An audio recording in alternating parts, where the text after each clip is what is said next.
The reviews are in, and we're going to tell you what they are, but we've got a twist this week. We're not doing the full movies. Kinda. Sort of. It'll make sense. Just stick around. You'll understand. You'll know where we're going with it. He's Todd Vandenberg. I'm Rob Steele, and we're going to start with the 4 biggest trailers of the year. Kind of. Sort of. Maybe. That's what we're reviewing. At the first part, we're going to actually get to a big batch of holiday movies, most of them Christmas-related, not to watch. I mean, what? Everybody does. Here's my favorite Christmas movie. And a lot of them you look at and you watch and you go, that was crap. So we're going to flip that and go with, here are the Christmas movies not to watch. But let's get to these trailers first, because we actually missed the past couple of weeks, so they're not as new as we'd like them to be, and yet. Let's start with, it's kind of annoying to see Todd nodding his head on radio. Thank you, Todd. I did not want to affirm my affirmation for our audience. I just wanted to make it private. Ah, right. Okay. Just checking. Let's start with the new Bond trailer, No Time to Die, which kind of sounds like No Time to Lose, but different. Anyway, is it just me, or does it not look like a standard Bond? It's a standard Bond movie. I mean, the one thing I saw in it that looked cool was riding the motorcycle up the stairs and jumping onto the street, which will make sense if you see the trailer and you'll go, oh, that is kind of cool. And then you'll think it's in the trailer. I've seen everything now. I've got all the other Bond movies. Do I need to see this one? Sure you do. Okay. Daniel Craig's allegedly. Did you get anything else out of it? Allegedly Daniel Craig's last Bond movie, although we've heard that before, so I hope it isn't. But if he's getting kind of tired of the franchise, then make this your last shot and keep on going. So yeah, you'd still need to watch the movie, definitely, because Daniel Craig, to me, he's the second best Bond, only after the very first Bond. He's been excellent in the role, and yeah. It's a Bond movie. You have to watch the Bond movies anyway. Even when they were back in the Roger Moore days and they were like, ew, you had to watch them. So, except Moonraker. Moon. You can. Yes, that one. Although an interesting Bond note this week that's not related to the trailer. Pardon me, I have a flu shot. In an interview with Bob Iger of Disney this week, he said that Disney, after buying Fox and Star Wars and the Taj Mahal and everything else that they've bought, lovely, he said they're not interested in buying any more new stuff anytime soon.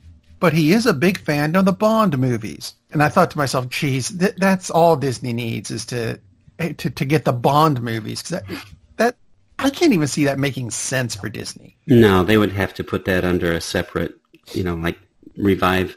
I don't know if they've actually killed off Fox as an entity, or which would be a stupid move on their part, but they could keep 20th Century Fox or 21st Century or whatever the heck they want to call it for movies that they can't do, like Deadpool, and slap a Disney name on it. So I can see that as long as they have a separate releasing channel which doesn't have the word Disney anywhere on it and they just rake in the bucks. Hulu. All the Bond movies are going straight to Hulu. No. Please don't. Oh, my God. Yeah, don't do that. I apologize if I gave you the idea. Please don't. When it happens, we're all looking for you, Rob. Yeah, my address is, I'm in South Florida. Exactly. Next trailer. And this one was a surprise because I don't know that anyone was expecting the Black Widow trailer to come out when it did. But all of a sudden, bam, there's a Black Widow trailer. For the movie of the character that's dead. We know it happened before the big. It's not the snap anymore. It would be the jump, I suppose. And if you haven't seen Endgame, just go along with it. We found you, you're the person. I thought it looked good. Agreed. I thought it looked really good. It looks like a typical Marvel movie, by which I mean it looks action-packed with some funny bits, and it looks terrific. Introduces, and that's about all we can get out of it at this point. Introduces a couple important new characters, which of course aren't new because this happens else time. Yeah, and I've seen them in the books, but I have not seen them in 3D on a screen. Whatever. Exactly. And to go along with the female-led superhero movie, we've got another female-led superhero movie, Wonder Woman 1984, which I did initially have a problem with. Yes. It was the background music, because the first thing that hit me before I even realized it was the Wonder Woman trailer, even though I clicked on a thing that said, this is the Wonder Woman trailer, so I should have known what it was. Sure. The background music is New Order's song Blue Monday, which came out in 1986. That's a problem right there. Which is called Wonder Woman 84. I forgot it was actually on a 1983 album. Okay, fine. I now have no problem with it. Shame on you, Rob. Shame on you. The song wasn't released as a single until 86. See, there you go. That's actually something that's on the internet right now. How could they screw that up? It turns out they didn't. It just looks like they might have. Well, sounds, I guess, like they might have. But they didn't. And I thought it looked good. Even the lassoing lightning thing, which was kind of weird, but it's DC. It'll work. That was weird, and it was really good. Yeah, the trailer for this, honestly, I was more excited for this trailer than I was for the Black Widow movie. And not more excited for the movie, but the trailer, I thought, did an even better job in the Wonder Woman, because it showed kind of new things like lassoing. Lots of work with the lasso of truth, which is cool, because it's kind of underused in the movies so far to me. So I love the fact that they're emphasizing that. Movie looks great. The best reaction to me was Brie Larson, of course, Captain Marvel, tweeting, can I get some sort of time travel machine to jump forward to? And she has the release date for Wonder Woman 1984. I thought, very, very cool. Yeah, it absolutely looks great, which is nice that it looks like DC has figured it out. Just make standalone pictures and do them right. And let's not worry about a big overarching story, because we clearly can't do that. Not with them, anyway. Not in live action, they can't. And that brings us to, I think, the biggest trailer of the year, because a lot of people, when they found out that that Ghostbusters Afterlife was coming, everyone kind of went, I saw what you did with that movie in, last year, and it was crap. What the hell were you thinking? Yeah. And then this trailer came out, and holy cow, it looks really, really good. It does indeed. I think they've realized that the concept of the movie, which, if you think about it, is kind of right, they weren't necessarily comedies. They were, supernatural action movies with a lot of humor thrown in. And that's what this looks like. They went back to, here's a radical idea, the original plan. It does indeed. It worked the first two times, I thought. It definitely worked the first time, and most worked too. Ghostbusters 2 had its moments. Oh yeah, definitely. It mainly works. It suffers because you're comparing it to the first one. It's like, that's a problem, because that's a great movie. This looks terrific. A lot of the online buzz has been, oh look, it's Stranger Things the movie. It's like, oh no, wait, it's actually Ghostbusters movie. And I get that comparison, but that's not a bad thing. Stranger Things is a great series, and the emphasis on an actual new generation, very, very smart, and just the way it's set up. And oh look, there's the Ecto-1, and spoiler alert, it's in the trailer. That's what we're talking about. So well done. This trailer just looks terrific. Looks like they actually will nail this, and the fact that this Egon's son is directing this, Jason Reitman, is like, that's a huge boon right there, because this guy's a great director. He's done some terrific movies. So really, really excited for this one. As far as I'm concerned, we talk about trailers. Do trailers make you want to see the movie? It's like, that's how you judge if a trailer is good or not. This is the best trailer, I agree. Because this really is like, wow, this movie's... All the trailers do a good job. But come on, everyone's going to see Black Widow. Everyone's going to see Wonder Woman. Everyone's going to see James Bond. And after the last attempt at a reboot, because they forgot that they need a script, that was a disaster. So there's not a lot of people who are thinking, another reboot of Ghostbusters. Now they are. Absolutely. This looks terrific. So and it does have the original cast reprising their original roles. And none of them are in the trailer. Yeah. Which is kind of weird, but it works. If you haven't seen the trailer and you've seen it scroll past on Facebook or something, click it. It's worth watching. Absolutely it is. Yeah, the trailer itself is exciting as just self-standing, as a little piece of entertainment. It's really good. Very, very cool stuff. definitely worth the watch, as opposed to these Christmas movies we're about to talk about. Yeah. Now, no, I'm sad. There's a lot of Christmas movies, and a lot of them get the idea of what they're supposed to be, and then there's these. I am going to throw an honorable mention thing out to Nutcracker and the Four Realms, because I keep hearing it's a really horrible Christmas movie. Now, I had I'm not going to say I had the misfortune of watching it. I did see it, and I have certainly seen worse. It was entertaining-ish. I'm not really entirely sure how the Nutcracker is exactly a Christmas thing. I'm sure if you got a Nutcracker on the 4th of July, hey, it's a 4th of July movie now. Whatever. I mean, it's a little dated in that if you use little green army men instead of nutcrackers, it might make a little more sense today. But this was written back then when nutcrackers were a thing. So you're saying this is the Ghostbusters 2 of Christmas movies? It's like had its moments? It had its moments, I guess. I don't know. It's not my kind of movie anyway. Kind of like, and I'll go ahead and start off my list of actual movies to watch. Because I'm not a big fan of Arnold Schwarzenegger comedies. Uh-oh. And there have been a few of them. Arnold himself is actually a very funny guy. He is indeed. I've seen him do interviews, and you go, that was funny, Arnie. Just not to his face. Otherwise, he might kill you, terminate you. There we go. But he did a movie called Jingle All the Way, which I was going to put on this list, but I'm not now. Because I found out that there's a Jingle All the Way 2. Also on my list. Which, the first one was, frankly, hideous enough. But the second one was, one, produced by the WWE, which should be, a death knell for anything. Yes. And two, it doesn't star Arnold Schwarzenegger. No. Arnie has been replaced with Larry the Cable Guy. Yes. Oh my God, what a hideous idea. Yeah, this is also on my list. I actually like Jingle All the Way, and yeah, there are several super cringeworthy moments in Jingle All the Way.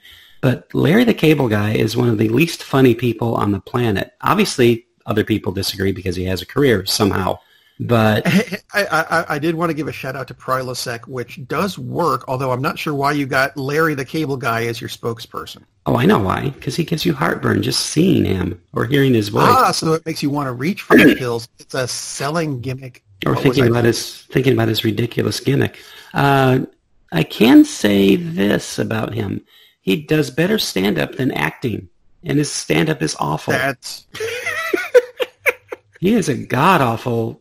He's not an actor. He's just some guy that they film, and he says things that someone else wrote for him. You can't even say he's a bad actor. So, yeah, Larry the Cable Guy in Jingle All the Way 2 is absolutely... That's an abomination. Yeah, that's not a Christmas movie. That's like the anti-Christmas movie. Although there are worse ones coming, perhaps. But yeah, that definitely made my list. But it does show the trend of so many sequels that don't have the things that made the first one good or tolerable. So, yeah, a lot of movies like that will pop up on this list. So, yeah, Jingle All the Way 2, awful disaster. I will agree. What else you got on your list? I'm going to go with one of the biggies. I'm going to go with the Santa Claus, C-L-A-U-S-E. All three of them. Tim Allen, he is an actor, and I've seen him do some acting. He can do some good work. I'll admit it. But not in the Santa Claus. It's his typical Tim Allen mugging bit, where it's like, oh, look how funny I am. It's like, and it gets worse. And it gets worse. So, all three of these movies, and I know a lot of people like the Santa Claus. And Santa Claus 2, not so much. And by the time they throw in a Jack Frost type character for the third one, it's over. Martin Short, also a king of mugging. I'm sorry. If you're trying to rescue your franchise by throwing in Martin Short. Exactly. No. Yeah. So, just, like I said, I can barely stand. Galaxy Quest, really funny movie. Yes, Tim Allen stars in it. Yes, he plays kind of a smug jerk, but it works because they got a smug jerk to play a smug jerk. That works in that movie. That's about the only movie. No, not about. That is the only movie or any kind of entertainment I can stomach watching Tim Allen. Yeah, the Santa Claus is just gross. Hang on, Toy Story. You're not actually watching Tim Allen. I don't have to watch him. That's kind of the difference. Okay. And Does he play like the most arrogant, smug person in the universe? Yes, he does. So perfect casting again. See, I kind of had the Santa Claus on my list, but I had lumped it together with a lot of stuff. I have a segment here called Any Christmas Movie with Tim Allen. Yes, there are other Christmas movies that Tim Allen has been. I saw Christmas with the Cranks. With the Cranks, which is on my list. Yes. Yeah. See, I streamlined my list as you'll find out even in the entry after this. Christmas with the Cranks was no. I'm not going to do anything about that. Just no. It had Tim Allen in it. It's a Christmas movie. That's all you need to know. Yeah, it's awful. Thanks for punching us right in the face with the attitude. Their name is Crank. Get it? Ha ha. Ugh, what a piece of garbage. Insert rim shot here. Yeah, really. Anyway. Now you see, I'm going to go next into the streamlining bit. Yes. Because I have any movie with Tim Allen, or any Christmas movie with Tim Allen. I also have any Christmas movie with Vince Vaughn. Also on my list. Twice. And what, 4 Christmases and Fred Claus. And I'm sure there's more. But probably are, but yep, those are the 2. But dear God, those movies, no. Who greenlit that stuff? Yeah, and we're not just complaining about trailers or clips. We've watched these movies. We've watched movies so you don't have to. You don't have to. This is the epitome of that concept. Those movies are god-awful. Actually, no, we'll get to the epitome of that in a minute. Yeah, well, we will. The king, not just for Christmas movies either, but we will get to that. All right, back to me. Woo! No, wait, hang on just a minute. I do have one warning. Oh, okay. Hit it. If Tim Allen and Vince Vaughn do a Christmas movie together, consider that a sign of the apocalypse. It would be the sign of the apocalypse. And just, for God's sake, avoid that. Now I want to see it. No. I want to see it No, it might be worse than the movie we decided was the worst Christmas movie, which we're not there yet. But no chance of that happening. Yeah. I'm going to jump to sequels. I'm sorry, not sequels, but reboots. Reboots are very popular all the time for everything. Yeah. No shortage of them in Christmas movies. And I have 2 reboots on here, so I'll hit them both. The worst version of A Christmas Carol, in my opinion, is Disney's A Christmas Carol, which starred Jim Carrey. Jim Carrey can be an excellent actor, but that wasn't it. Too much Jim Carrey mugging to take this movie seriously. And yeah, it's a kid's version of A Christmas Carol. It's awful. There are so many excellent versions of the movie, even to A Muppet Christmas Carol. It's like, if you want to see something that's a little lighter so the kids won't be scared by the Ghost of Christmas Future and Marley and all the rest of the stuff, have them watch that. But Disney's, and the fact that Disney's is part of the title is kind of gross too. So Disney's A Christmas Carol with Jim Carrey, awful. Miracle on 34th Street, wonderful film. The 1994 version with Richard Attenborough is garbage. It's hot garbage. Richard Attenborough, great director, great actor. He does pretty well in the film, but it just never comes across as this guy really thinks or really could be Kris Kringle, unlike in the original 1947 version. Yeah, that one's in black and white. Get over it. It's an actual great movie as opposed to the remake, which was trash and awful. Didn't Ted Turner in his coloring book get a hold of that and make a colored version? He did. That is not the way to phrase it. I apologize immediately. He did. He did go Song of the South on it, so he did. No. Yeah, there is a colorized version if you have to watch that. Okay.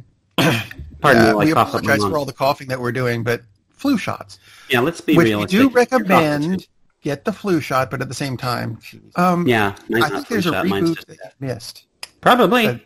That goes into Christmas movies that you should not, under any circumstance, watch. And it's been done twice now. So not only is it any Christmas movie with Tim Allen or Vince Vaughn, I'm going to flip that a little bit and go with any Grinch movie that isn't the Chuck Jones animated version with Boris Karloff. Yes, 100% agreed. They absolutely nailed it the first time. It doesn't matter if it's half an hour long. Have you read the book? It's not War and Peace. You don't need to drag it out for 3 or 4 hours. Jim Carrey, like you mentioned earlier in that other thing. Yes. Jim Carrey, look at me, I'm on film. Yeah, shut up, Jim. Yeah. Did not need that. And as much as I love Benedict Cumberbatch, no. It was nowhere near as bad as the Jim Carrey version, but it was just, it's so unnecessary because you nailed it the first time around. Exactly. And that's the thing. It's pointless. Anything after that, you're just going to screw it up. So don't do that. 100% agreed. It's just, I managed to forget about the Jim Carrey version of Grinch, which I guess my mind was just trying to protect myself. But we've got this perfect realization of the concept. Let's do it again. And to be fair, they hired Jim Carrey to do this. They hired him to mug and overact and all the rest of it. That's why they wanted him for this role. When they just tell him, play a character, he's great. And in some versions, some things that he needs to be, wild Jim Carrey, the mask.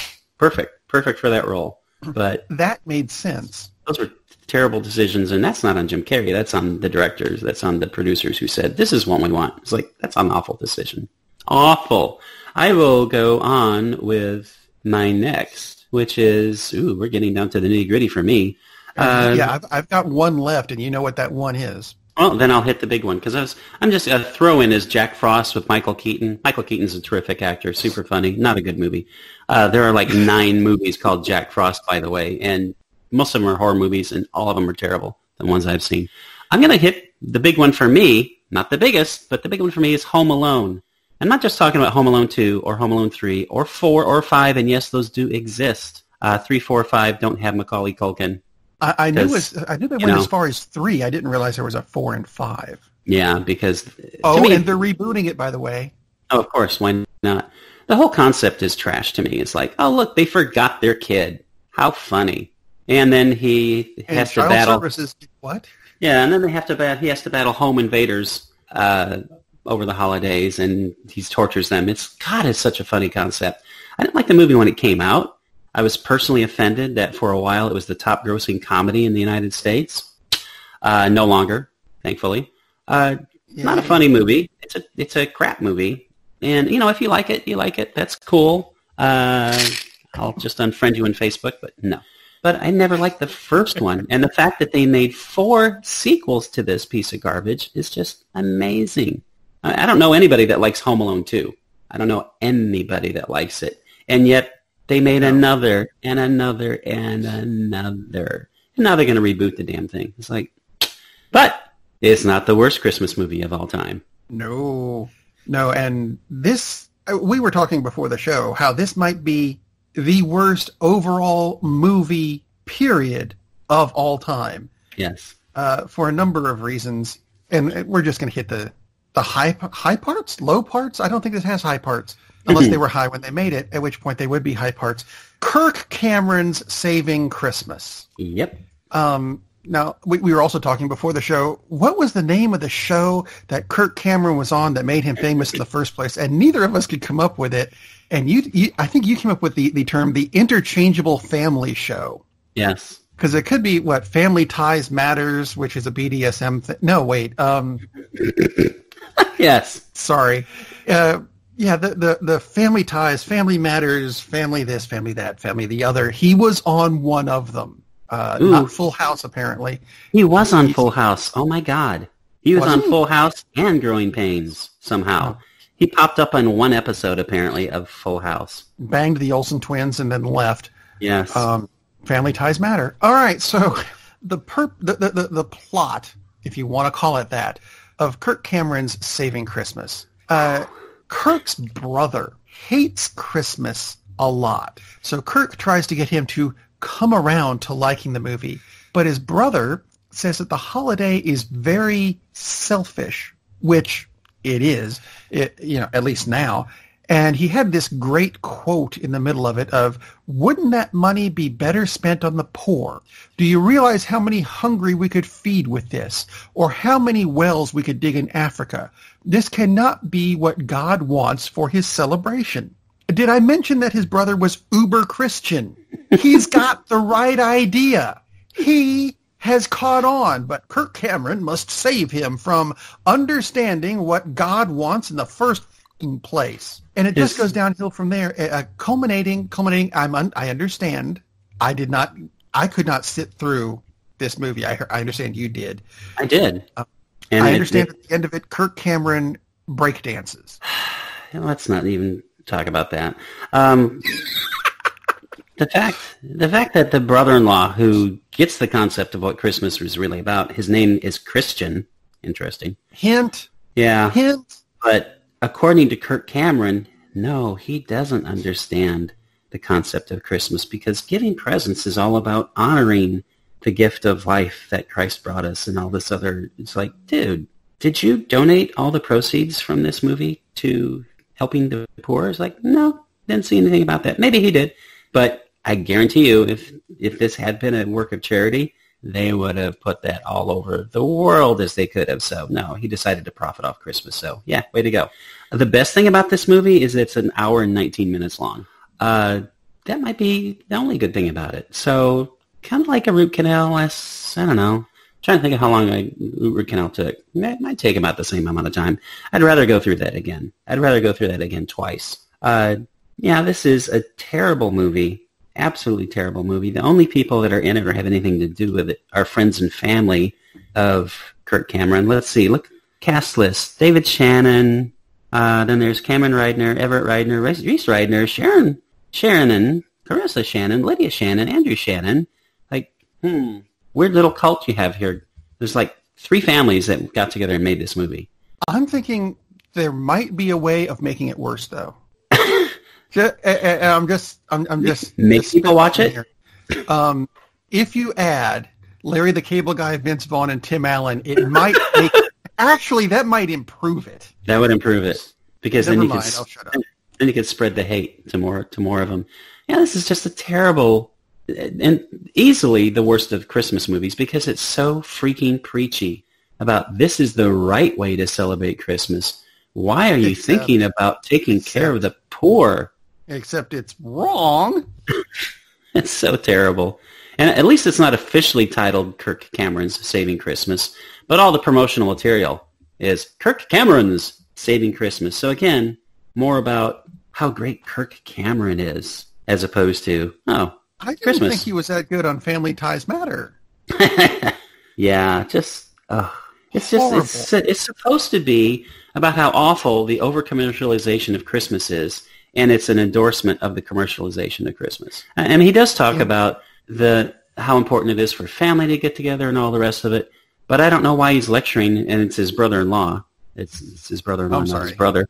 But whatever. He came to the family Christmas party, so it's not like he didn't get that concept. So everything he rails against him about, little Kirk Cameron is wrong. Like, dude, he showed up for the family aspect of it. He's just not into all the gift-giving and all the fake crap about it. It's like, it's so wrong-minded. It's so preachy. It's so holier than thou, literally. It's like, God, what a piece of crap this is. Just the arrogance of this prick who's like, this is how you celebrate Christmas, absolutely makes it the worst Christmas movie of all time, with no comparison. Yeah, Vince Vaughn and Larry the Cable Guy, they could be in it, and I don't know, they could play Satan and his little minions, and it would make it a better Christmas movie. Jeez, this is such a terrible piece of garbage. All the others are bad movies, but at least none of them, have the temerity to lecture you about how you should celebrate Christmas and how you're wrong about thinking that Christianity is about taking care of the people who have less than you. Like, way to go, Kirk. Yeah, brilliant twit. So, anyway, that's I believe that is the end of our show. Thank God. Yeah, we don't want it to get any worse than this. That was hideous. There's so many better things to go see than these movies. And that's what I'm going to recommend, as I do at the end of every show. Thankfully, none of these are in theater, so I can safely say you should get out and go see a movie. Captain, we're losing power in the warp engines. I think we should be leaving now. I'm going to go home and sleep with my wife. And on that unusually harmonious bombshell, it is time to end. I am very disappointed! Man, we have a weird job. It's shameful, but, it's a living. And like that,